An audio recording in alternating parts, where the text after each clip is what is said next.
नमस्कार, बहुत स्वागत है आपका। मैं हूं आपके साथ योगेश पांडे। झारखंड में राजभवन से 1932 के खतियान पर आधारित विधेयक वापस होने के बावजूद भी सत्तारूढ़ झारखंड मुक्ति मोर्चा ने इस मुद्दे पर अब और मजबूती से आगे बढ़ने की रणनीति तैयार कर ली है। दुमका में आयोजित मोर्चा के 44वें स्थापना दिवस पर इसे लेकर सहमति बनी कि खतियान आधारित स्थानीयता नीति पर दबाव और बढ़ाया जाएगा। मोर्चा के निशाने पर भाजपा होगी। मुख्यमंत्री हेमंत सोरेन भी कह चुके हैं कि विधेयक फिर से राजभवन को भेजा जाएगा।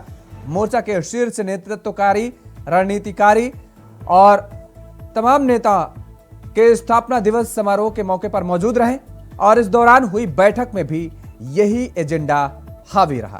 क्या रहा एजेंडा, क्या बनी रणनीति, इस रिपोर्ट के जरिए समझने की कोशिश करिए। 1932 खतियान के रास्ते, स्थापना दिवस पर मिशन 2024 के लिए एजेंडा तय। 1932 के खतियान पर जेएमएम चलेगी राजनीतिक दांव। बीजेपी के एनआरसी और सीएए लागू करने की मांग को ठुकराया।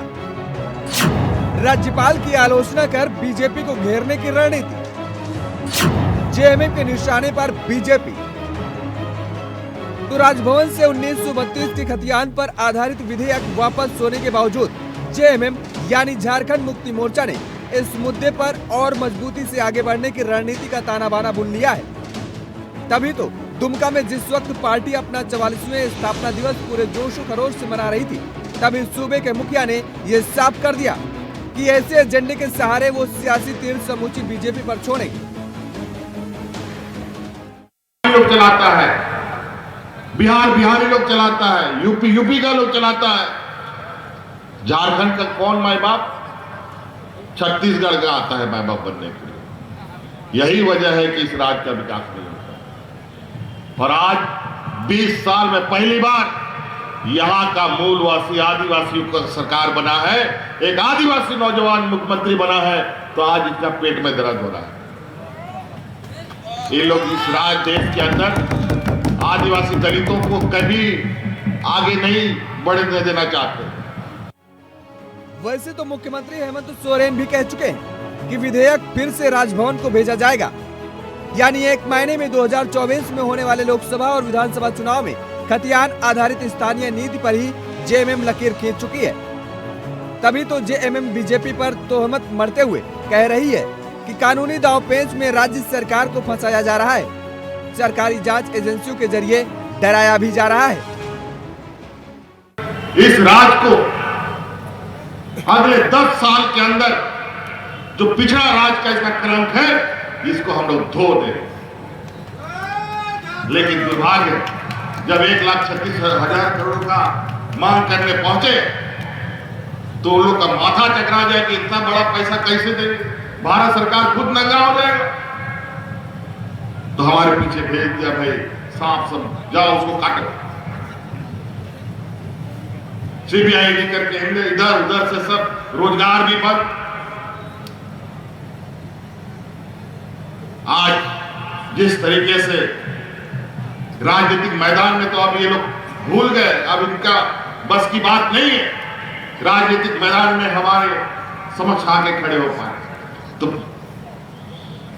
अपने संस्थाओं का दुरुपयोग करो, चाहे महामहिम का हो, चाहे और भी संवैधानिक संस्थाओं, ईडी सीबीआई के माध्यम से। राजभवन के रूप को लेकर भी जेएमएम हमलावर नजर आ रही है।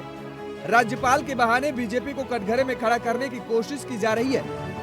यानी 24 के लिहाज से जेएमएम बीजेपी से राजनीतिक मैदान में मुकाबले के लिए निचले स्तर तक यह संदेश पहुंचाना चाहती है कि स्थानीयता नीति लागू करने में बीजेपी ही रोड़े डाल रही है।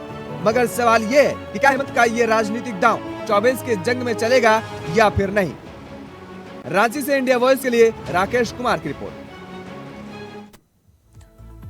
तो लगातार जेएमएम इस बात को लेकर के सक्रिय नजर आ रही है कि दरअसल स्थानीय नीति लागू करने में भारतीय जनता पार्टी ही रोड़ा अटकाती नजर आ रही है और ऐसे में झारखंडियों का नुकसान हो रहा है। नुकसान ही नहीं, बेहद नुकसान हो रहा है। मुद्दे पर चर्चा करेंगे, समझने की कोशिश करेंगे कि आखिर 24 की तैयारी किस तरीके से जेएमएम कर रही है और अन्य राजनीतिक दल भी जाहिर तौर पर 24 की तैयारी में लगे हुए हैं। फिलहाल हमारे साथ प्रतुल शाहदेव जी भारतीय जनता पार्टी के प्रवक्ता जुड़े हुए हैं। प्रतुल जी, आपका बहुत बहुत स्वागत है इंडिया वॉइस पर। कुछ ही देर में और मेहमान हमारे साथ जुड़ेंगे। आवाज मिल रही प्रतुल जी? जी, आप मुझे सुन पा रहे हैं? जी बिल्कुल।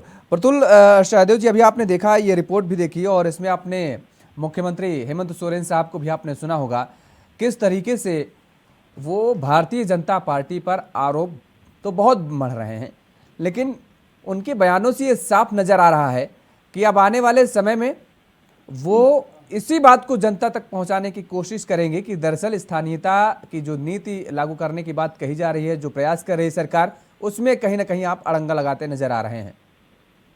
योगेश जी, वो बहुत पुरानी कहावत है ना, हाथी के दांत खाने को कुछ और होते हैं, दिखाने को कुछ और होते हैं। माननीय मुख्यमंत्री जी आदिवासी मूलवासी की बात हमेशा जरूर करते हैं, लेकिन उनके लिए आदिवासियों की बात का मतलब सिर्फ सोरेन परिवार होता है। वो जमीन लीज हो, माइनिंग लीज हो, वो सिर्फ सोरेन परिवार या उनके करीब के जो लोग हैं उनको मिलता है। और देखिए, जहां तक 1932 के खतियान की बात है तो भारतीय जनता पार्टी का ये ऑफिशियल स्टैंड है कि हम 1932 के खतियान के पक्षधर हैं। लेकिन जिस इलाकों में 1964 में सर्वे हुआ या जो लोग के पास खतियान नहीं है, उनके लिए भी कोई इसके लिए एक कोई वैकल्पिक व्यवस्था करनी चाहिए। पर देखिए, मुख्यमंत्री जी एक्सपोज हो जाते हैं इस इश्यू पे पूरे तरीके से कि जब वो 1932 के फाइल को कार्मिक उनका लॉ सेक्रेटरी के पास लीगल ओपिनियन के लिए भेजता है तो लॉ डिपार्टमेंट कहता है ये गैर संवैधानिक है, ये उचित नहीं है, ये अदालत में नहीं टिकेगा। 4 जजमेंट्स को साइड करता है, संपूर्णानंद भारती के जजमेंट को, नरसिम्हा राव के जजमेंट को और राज्य सरकार का लॉ डिपार्टमेंट। ये मैं कोई केंद्र के लॉ डिपार्टमेंट की बात नहीं कर रहा योगेश भाई, ये राज्य सरकार का डिपार्टमेंट स्पष्ट रूप से कहता है कि ये संभव नहीं है कि मौजूदा फॉर्म में आप विधेयक को लाए। तो जिस समय इनको, और गवर्नर ने भी बाद में वही बात कही, तो हमारा मानना है कि जब लॉ डिपार्टमेंट ने शुरू में आपत्तियां की थी तो माननीय मुख्यमंत्री जी को इन आपत्तियों को उसी समय दूर कर देना चाहिए था और दूर करके विधेयक को दुरुस्त करके भेजना चाहिए था। और देखिए, उससे भी बड़ी बात क्या है कि हम लोगों ने 1932 के कट ऑफ डेट को 2002 में लागू किया था, जब आदरणीय बाबूलाल जी के नेतृत्व में भाजपा की सरकार थी। उस समय उच्च न्यायालय ने इसे खारिज कर दिया था, कहा था इसमें कुछ खामियां हैं, इन खामियों को दुरुस्त करके लाए। मुख्यमंत्री जी बिना उन खामियों को दुरुस्त किए हुए चले गए और उनके ही लॉ डिपार्टमेंट ने इस पर आपत्ति की थी। बाद में इसे विधानसभा से मुख्यमंत्री ने पारित कराकर लॉ डिपार्टमेंट की आपत्ति के बावजूद राज्यपाल को भेजा, राज्यपाल ने भी आपत्ति की। तो हमारा मानना है कि जो मुख्यमंत्री के सिर्फ एक सिग्नेचर से हो सकता है, जो भी इसकी कानूनी विसंगतियां उसको दूर कर ले। देखिए, इसमें 9वीं अनुसूची में डालने की कोई जरूरत नहीं है, राज्यपाल के पास भेजने की कोई जरूरत नहीं है। जब रघुवर दास के नेतृत्व वाली हमारी सरकार ने 1985 के कट ऑफ डेट को किया था योगेश, तो सिर्फ एक सरकारी आदेश से ये जारी हो सकता है। इसके लिए कोई विधानसभा जाने की भी आवश्यकता नहीं है, क्योंकि आप नई नीति नहीं बना रहे, आप सिर्फ एक कट ऑफ डेट बता रहे हैं कि साहब ये 1985 नहीं, अब 1932 अपडेट होगा। लेकिन मुख्यमंत्री जी ने तो एक जो कहते हैं ना हाथी के दांत वाली जो मैंने आपको कहावत बताई, ये दिखाने के लिए ढिंढोरा पीट कर विधानसभा से पारित कर राजभवन भेजा और 9वीं अनुसूची में भेजने की बात है।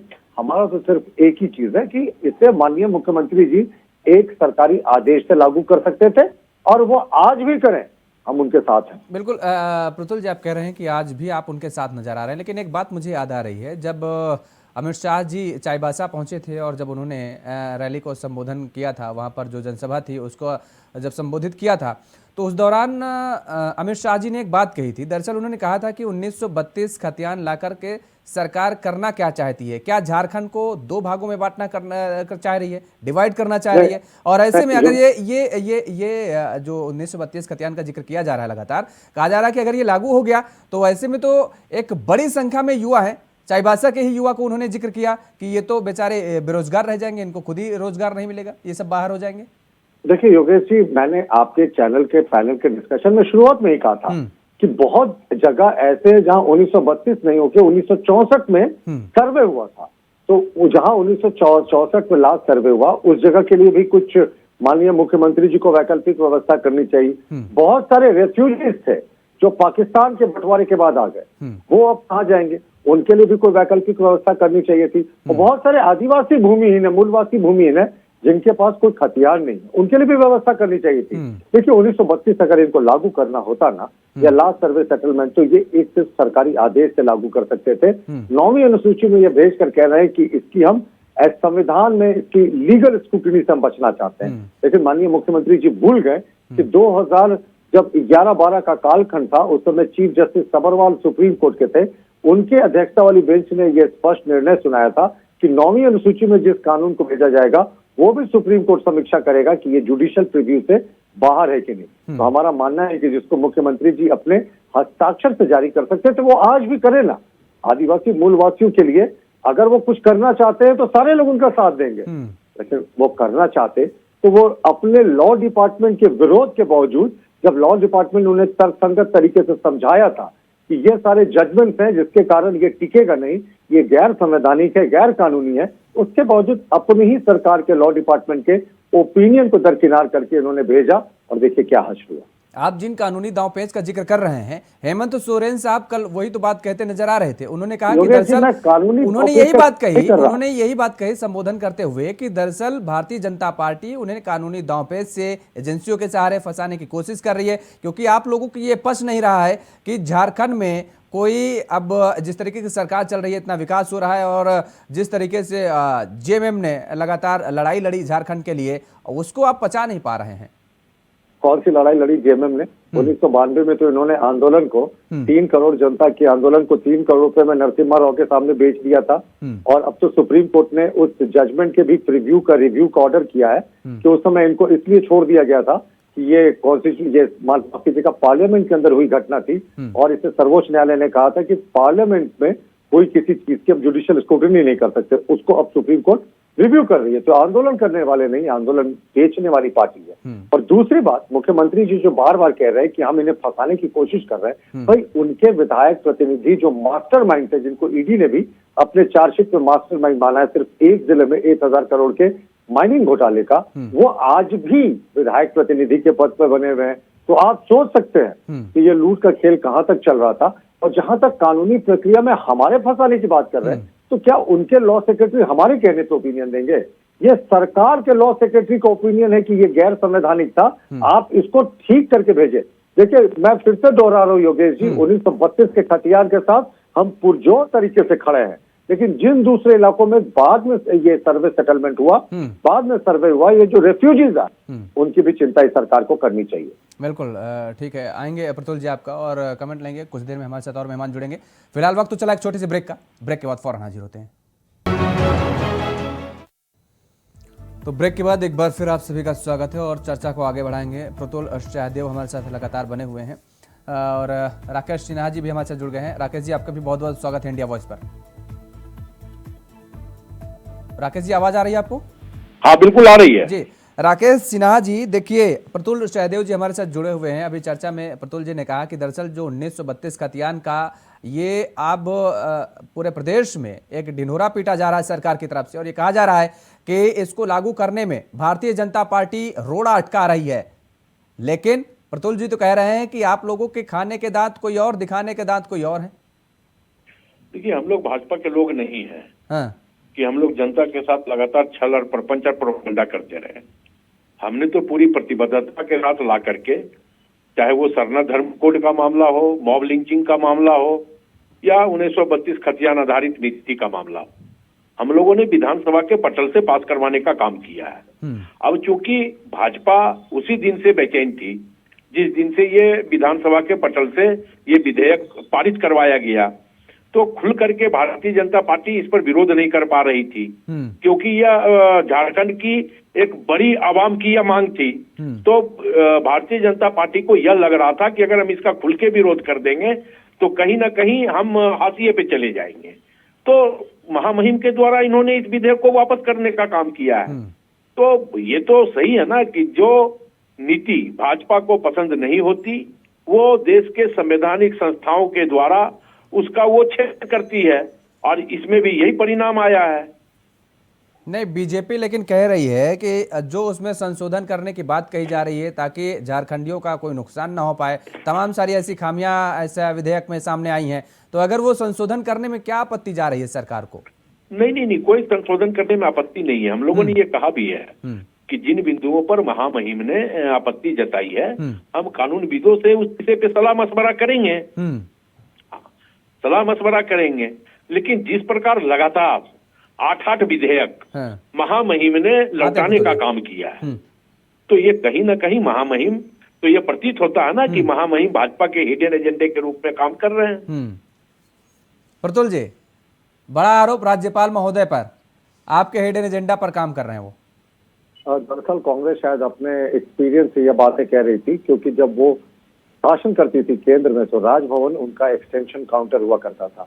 देखिए, राजभवन ने जो विधेयकों को लौटाया है, मूलतः उनमें जो इनका हिंदी और इंग्लिश ट्रांसलेशन होता था 4 विधेयक का, उसमें असमानता थी। तो आप सोच सकते हैं ये सरकार कितनी एफिशिएंट है, जिसके पास आईएएस अधिकारियों का एक बड़ी फौज है, उसे हिंदी और इंग्लिश ट्रांसलेशन के बीच के डिफरेंस को समझ में नहीं आता। अभी मैं आदरणीय राकेश जी की बात को सुन रहा था, गंभीर प्रवक्ता है, उन्होंने कहा कि कानूनविदों से राय ली जाएगी। भाई, हम तो ये जानना चाहते हैं कि कानूनविदों की बात छोड़ दीजिए, सबसे पहले इस सरकार के, झारखंड सरकार के लॉ डिपार्टमेंट ने इसे विधानसभा में भेजने से पहले जब ये ओपिनियन के लिए 1932 का खतियान गया था, तो उसकी कमियों को गिनाया था और कहा था कि इसे केंद्र के पास भेजने की आवश्यकता नहीं है और इसमें बहुत सारी कमियां, इन्हें दुरुस्त करना चाहिए। उस समय इन्होंने अपने ही लॉ डिपार्टमेंट की आपत्तियों को क्यों दरकिनार करके इसे विधानसभा में पेश किया। देखिए योगेश, हम आज भी मानते हैं कि 1932 का खतियान बिल्कुल लागू होना चाहिए और जिन क्षेत्रों में 1964 में ये सर्वे हुआ है, वहां 1964 के भी डेट पर जरूर सरकार को विचार करना चाहिए। लेकिन ये तो खाली सिर्फ, मैंने कहा ना, हाथी के दांत है, क्योंकि अगर इनको सच में होता तो जिस समय लॉ डिपार्टमेंट ने आपत्ति जाहिर की थी, ये राजभवन से बहुत पहले की बात है, उस समय इन्हें सारी आपत्तियों को दुरुस्त करके भेजना चाहिए था राजभवन से। और मैं फिर से कह रहा हूं, इसे राजभवन भेजने की आवश्यकता नहीं है, विधानसभा से भी पारित करने की आवश्यकता नहीं है। ये माननीय मुख्यमंत्री के एक सिग्नेचर से एक सरकारी संकल्प के रूप में जारी हो सकता है। इतना लंबा रास्ता क्यों ले रहे मुख्यमंत्री जी? दरअसल ये आदिवासी मूलवासी के हितैषी है ही नहीं, ये चाहते ही नहीं कि समाज के अंतिम पायदान पर खड़ा शनिचरा मुंडा और सुकरा उरांव जो है वो आगे बढ़े। इन्हें तो सिर्फ अपने परिवार की चिंता। अगर सच में इनको आदिवासी मूलवासियों की चिंता होती तो जो चीज सरकारी संकल्प से, सीएम के सिग्नेचर से 10 मिनट के भीतर जारी हो सकता था, उसको इन्होंने इतना लंबा रास्ता चुना। जी राकेश जी, देखिए इतना सरल रास्ता प्रतुल जी बता रहे हैं, 10 मिनट में कह रहे हैं। बिल्कुल। तो जब इनकी सरकार थी, हाँ। तो इन्होंने 10 मिनट में इसको क्यों नहीं पारित करने का काम किया? इन्होंने संकल्प क्यों नहीं लाया? अगर इनकी इच्छा शक्ति बहुत मजबूत थी, आज इन्हें शनिचरा मुंडा और सोमरा उरांव की चिंता हो रही है। तो जब ये 5 सालों की पूर्ण बहुमत की सरकार चला रहे थे, उस वक्त इनको शनिचरा मुंडा और सोमरा उरांव की चिंता क्यों नहीं हो रही? लेकिन उन लोगों ने उस वक्त 1932 का खतियान 10 मिनट में पारित करने का संकल्प लाने का काम क्यों नहीं किया? आज जो ये भाषण दे रहे हैं कि इन्होंने क्यों नहीं, 5 साल की पूर्ण बहुमत की सरकार जब ये चला रहे थे, तो 10 मिनट में ये ला करके खड़ा कर देते संकल्प पत्र 1932 खतियान का, क्या प्रॉब्लम था? लेकिन यहाँ पर सवाल एक और है राकेश जी कि देखिए, भारतीय जनता पार्टी तो आप पर हमलावर है ही है, लेकिन आपके विधायक हेमरम साहब भी लगातार आप पर आरोप लगा रहे हैं, आप पर मतलब सरकार पर आरोप लगाते नजर आ रहे हैं। वो कह रहे हैं कि दरअसल सरकार जेएमएम जिन मुद्दों को लेकर के सरकार पर सत्तासीन हुई है, सरकार पर काबिज हुई है, आज उन्हीं मुद्दों से भड़कती नजर आ रही है। तो ये हेमरम साहब कहाँ ने क्या बोला? हेमरम साहब हमारी पार्टी के विधायक नहीं है। भाई जेएमएम के विधायक हैं, तो अब आपके साथ तो वो क्या बोल रहे हैं, इस पर प्रतिक्रिया जेएमएम के लोगों से ले लीजिए। संजीव सरकार में आप भी सहभागी हैं राकेश जी? नहीं, ठीक है, बिल्कुल हूँ। हाँ। मैं तो कह रहा हूँ कि मैं हूँ, मैं सरकार की हर अच्छी योजनाओं तो सरकार पर ही वो सवाल खड़े कर रहे हैं, तो अगर आप सरकार का प्रतिनिधित्व आप लोग कर रहे हैं तो जवाब आप नहीं देंगे? नहीं, मैं सरकार के हर वो योजनाओं का जवाब आपको दूंगा जो आवाम के साथ सीधा जुड़ा हुआ मामला। अलग अलग दिखेगा वहां नहीं है। प्रतुल जी, मुझे भी थोड़ा समय दे। हाँ बोलिए प्रतुल जी। देखिए, ये सरकार में जहां भी लूट का खेल होगा, जहां भी मालदार योजनाएं होंगी, कांग्रेस जरूर साझेदार है, लेकिन सरकार को कोई शीशा दिखाता उसमें ये नहीं बोलेंगे। 1932 का खतियान हम लोगों ने 10 मिनट में लागू किया था, उच्च न्यायालय ने बाद में उस पर रोक लगा दी। 1985 के कट ऑफ डेट को भी हम लोगों ने सरकारी संकल्प से 1 दिन में जारी किया था। सरकार की इच्छा शक्ति के ऊपर निर्भर करता था। आप 1932 के खतियान में हाईकोर्ट ने जो ऑब्जेक्शन किए थे 2003 में, और जो अभी आपके लॉ इतने पिछले महीने जब आप विधानसभा भेज रहे थे, उससे पहले जनवरी के महीने में लॉ डिपार्टमेंट, मैं 36 बार बोल रहा हूँ योगेश, इनकी सरकार के लॉ डिपार्टमेंट ने ऑब्जेक्ट किया था। उन ऑब्जेक्शंस को क्यों दुरुस्त नहीं किया? दरअसल ये चाहते हैं कि इसी तरीके के अदालती और संवैधानिक भूल भुलैया में यहाँ के आदिवासी मूलवासियों का हित मार खाता रहे और मलाई ये खाते रहे। क्योंकि इनके लिए मैंने कहा ना, आदिवासियों का मतलब सोरेन परिवार है, government by the Soren, of the Soren, for the Soren. Congress सरकार में वजूद है भी कि नहीं ये नहीं पता। जब भोजपुरी को हटा दिया गया था मुख्य भाषा से, तो कांग्रेस के विधायक और मंत्रियों ने भी कहा था कि ये हटी तो हम इन देख ले हुआ इस सरकार के, कुछ नहीं हुआ। देखिए क्या ना कि कांग्रेस बड़े मुश्किल से 1-2 प्रदेश तक सीमित है पूरे देश। तो अब ये एक जगह सरकार से ये पिंड छुड़ाकर नहीं भाग सकते, क्योंकि इनके लिए नाम के लिए झारखंड है वो भी चला जाएगा। हम आज भी कहते हैं योगेश, हम 1932 के खतियान का पुरजोर समर्थन करते हैं और यहाँ भगाने की बात कभी नहीं होती। खतियान आधारित नियोजन नीति का मतलब है कि 3rd और 4th ग्रेड यानी चपरासी कलर की नौकरी माध्यम से हमने अगर सरकार बनानी है को नहीं करने देंगे, तो हमें लगता है कि हम 1-2 ही राज्य में ठीक रहे, लेकिन ईडी के माध्यम से सरकार नहीं बना सकते। हम लोकतंत्र का गला घोट करके सरकार नहीं बना सकते। हम विपक्ष के विधायकों को डरा करके सरकार नहीं बना सकते। हम विपक्ष के विधायकों को खरीद करके सरकार नहीं बना सकते। मंत्री बनना गुप्ता ने तो कहा था कि मैं इस्तीफा दे जनता के मतों से, जनता के आशीर्वाद से हम सरकार बनाने का काम करते हैं। हम ईडी को आक्रांत करके सरकार बनाने का काम नहीं करते। ये इच्छा शक्ति, हम लोकतंत्र का गला घोट करके सरकार बनाने का काम नहीं करते। इच्छा शक्ति की इतनी कमी है कांग्रेस की, छोड़ दीजिए, कांग्रेस तो जबरदस्ती सरकार में शामिल है। दरअसल हम इसे कांग्रेस को मानते ही नहीं पार्टनर, ये जेएमएम की सरकार है, जो मुख्यमंत्री चाहते हैं वही होता है। कांग्रेस पार्टनर नहीं मानते हैं, कुछ नहीं करने से कुछ नहीं होता। और जहां तक बात है 1932 का 10 मिनट हो गए, मुख्यमंत्री का पार्टनरशिप से निकाल दिया। आज जब रामगढ़ का उपचुनाव है, इनके पास कोई उम्मीदवार नहीं है, का खतियान तो अब संगठनों को लागू हो सकता है। लेकिन मुख्यमंत्री जी आदिवासी मूलवासियों का हित चाहते हो ना, तो आदिवासी मूलवासियों का हित जब तक ये चाहेंगे नहीं तब तक कुछ नहीं हो सकता। मैंने कहा ना 10 मिनट में ये सरकार चाहे तो लागू कर सकती, लेकिन ये करेगी नहीं ना।